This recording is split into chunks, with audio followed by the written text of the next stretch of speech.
नमस्कार दोस्तों। आज हम यहाँ पर ग्रहों के बारे में जानकारी लेंगे और जानेंगे कि गोचर के ग्रह हमारे लिए कब शुभ होते हैं और कब अशुभ होते हैं। इसके लिए सबसे पहले हमें यह जानना होगा कि कौन सा ग्रह एक राशि में कितने समय तक रहता है। सबसे पहले हम सूर्य की बात करते हैं। सूर्य एक राशि में करीब 1 महीना रहता है और इसका 12 राशियों का चक्र करीब 1 वर्ष में पूरा होता है। चंद्रमा एक राशि में लगभग 2.25 दिन तक रहता है।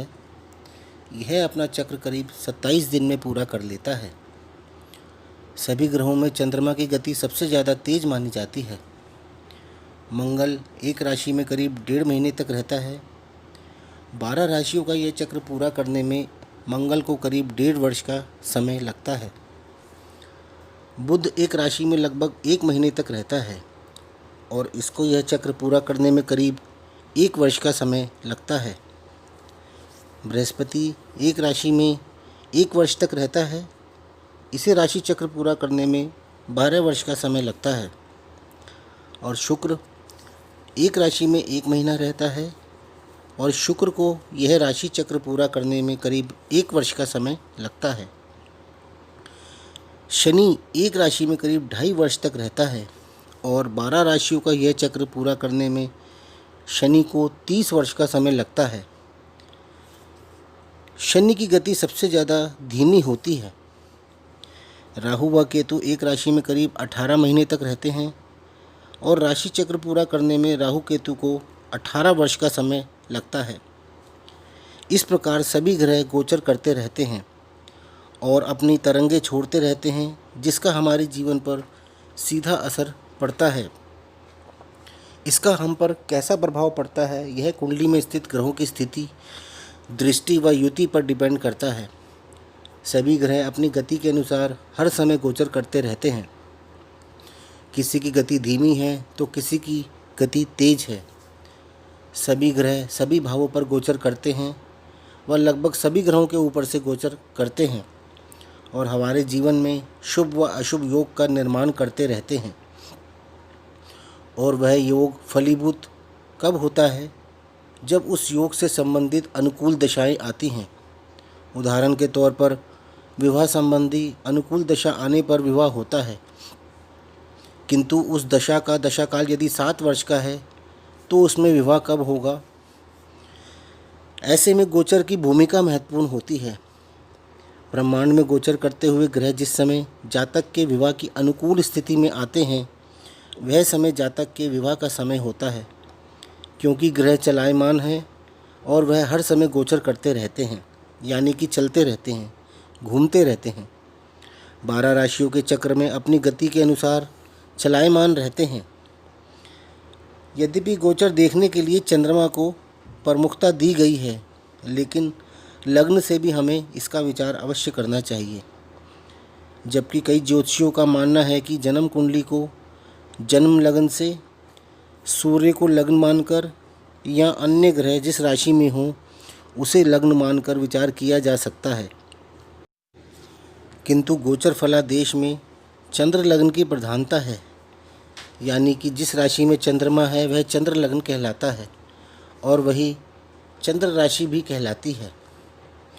अब हम यह जानेंगे कि ग्रहों का गोचर शुभ है या अशुभ है, इसका पता कैसे लगाया जाता है। यह जानने के लिए हमें अपनी जन्म कुंडली में चंद्रमा की स्थिति व जन्म चंद्रमा से गोचर के ग्रहों की स्थिति का विचार करना होता है।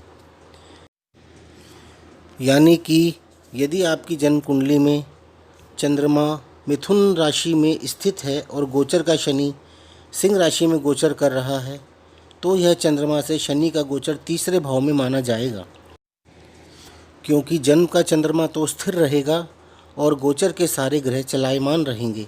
इसलिए हम सभी ग्रहों के गोचर की स्थिति शुभ है या अशुभ है, इसका निर्णय जन्म के चंद्रमा से करते हैं। अब हम जानते हैं कि सभी ग्रहों के गोचर की वह कौन सी स्थिति होती है जो हमारे लिए शुभ या अशुभ होती है। सबसे पहले हम सूर्य के बारे में जानते हैं। जन्म के चंद्रमा से गोचर का सूर्य जब तीसरे, छठे, 10वें व 11वें भाव में गोचर करता है, तब उसके परिणाम बहुत अच्छे माने जाते हैं। अन्य भावों में सूर्य बहुत ज़्यादा शुभ परिणाम नहीं देता है। जैसे कि जन्म कुंडली में चंद्रमा वृषभ राशि में स्थित है तो गोचर करते हुए सूर्य आपकी कुंडली में जब कर्क राशि में, तुला राशि में, भले ही तुला राशि में वह नीच का होता है फिर भी, और कुंभ राशि में और मीन राशि में गोचर करेगा तो जातक को इसके बहुत ही शुभ प्रभाव प्राप्त होंगे। अन्य जगह सूर्य के प्रभावों में शुभता नहीं होगी। अब बात करते हैं मंगल के बारे में। जब जन्म चंद्रमा से गोचर का मंगल तीसरे, छठे व 11वें भाव में गोचर करता है तब उसके जातक को शुभ परिणाम प्राप्त होते हैं। अन्य भावों में इसके प्रभावों में शुभता नहीं होती है। इसी प्रकार से जन्म चंद्रमा से गोचर का शनि भी जब तीसरे, छठे व 11वें भाव में गोचर करता है तब वह अपने शुभ परिणाम देता है। जन्म चंद्रमा से गोचर का चंद्रमा जब तीसरे, छठे व 11वें भाव के अलावा 7वें व 10वें भाव में भी गोचर करता है तब उसके शुभ फल प्राप्त होते हैं। इसी प्रकार से जन्म चंद्रमा से गोचर का बुध दूसरे, चौथे, छठे, 8वें व 10वें भाव में शुभ फल प्रदान करता है। अन्य भावों में यह अशुभ परिणाम देता है। इसी प्रकार से गोचर का बृहस्पति भी जब जन्म चंद्रमा से दूसरे, 5वें, 7वें, 9वें व 11वें भाव में गोचर करता है तब उसके शुभ फल प्राप्त होते हैं, जबकि अन्य भावों में वह अशुभ हो जाता है। उसी प्रकार जन्म चंद्रमा से गोचर का शुक्र पहले, दूसरे, तीसरे, चौथे, 5वें, 8वें, 9वें व 11वें और 12वें भाव में शुभ फलदायक होता है। बाकी भावों में शुक्र के फल अशुभ हो जाते हैं। अब बात करते हैं राहु के बारे में। जन्म चंद्रमा से गोचर का राहु जब तीसरे, छठे, 10वें व 11वें भाव में गोचर करता है तब वह शुभ परिणाम देता है। इसी प्रकार जन्म चंद्रमा से गोचर का केतु जब तीसरे, छठे व 11वें भाव में होता है तब वह शुभ परिणाम देता है। इस प्रकार आप सभी ग्रहों का गोचर का प्रभाव जान सकते हैं कि आपके लिए यह शुभ है या अशुभ है। नेक्स्ट वीडियो में आपसे किसी अन्य विषय पर चर्चा करेंगे।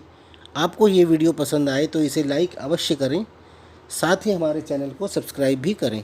धन्यवाद।